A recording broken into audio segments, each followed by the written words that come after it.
It's Tuesday and I have something to say.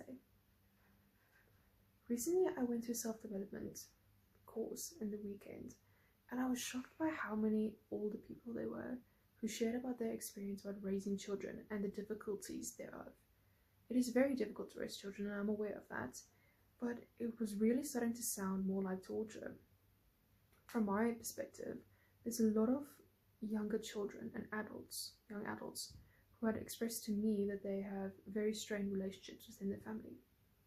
I personally have had a strained relationship in my own family with a family member that was very important to me that has only recently come to terms and come to light with. Treating your family like a barista is really the approach that helped me the most.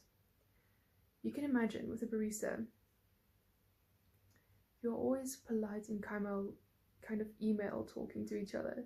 Very polite words, just keep it brief, and you don't like let them see the effect that you're crashing out on the inside. You come in to the cafe, you just had the worst day of your life, you've been crying all afternoon, but you go to just get a cup of coffee and call it a day. And you try and keep it together so much just for that pure little moment that you're interacting with each other.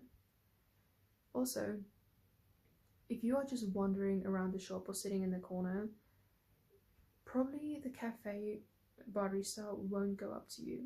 The waitress might, or sometimes if they come to serve you they might, but other than that they don't really interact with you other than when they're handing you your drink or when you're ordering in the queue. So I think this was really the approach that really helped me, is to just kind of politely limit the way that you are interacting with this family member. Just keep it lighthearted, keep it polite, keep it not transactional, but only when you must. And only when you absolutely have to, you can interact with these people.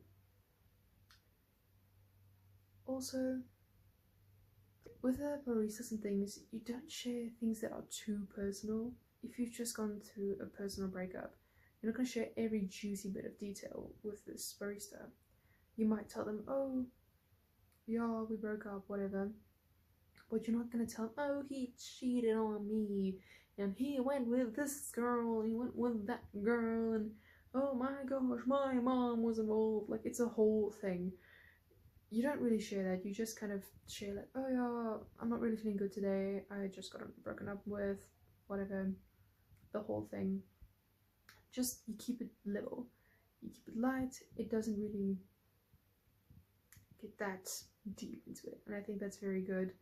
Some things are just better kept in a journal, and some things are better kept with your friends. There's a time and a place for everything.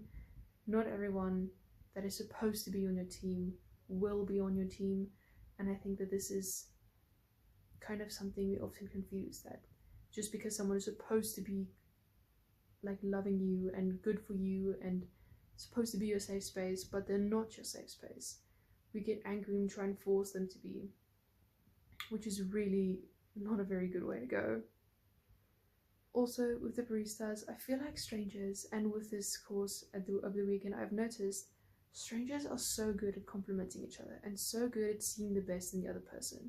But as soon as your relationship develops and gets more and you start to build like a good relationship, you do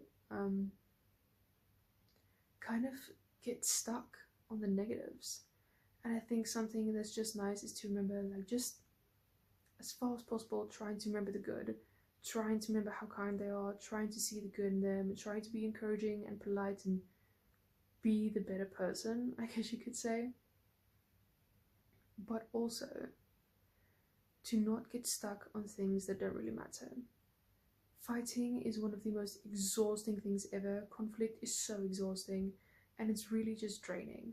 So if the barista the latte art didn't work out perfectly that day, or there's a bit of coffee dripping down the cup, like a little droplet, then it's not the end of the world, and you just kind of brush it off and move on with your day, because unless you're not Karen, unless that's like how you live, but most of us don't. I'm just gonna assume that you're cool. So just trying to be polite and trying to treat people like people, and I always try,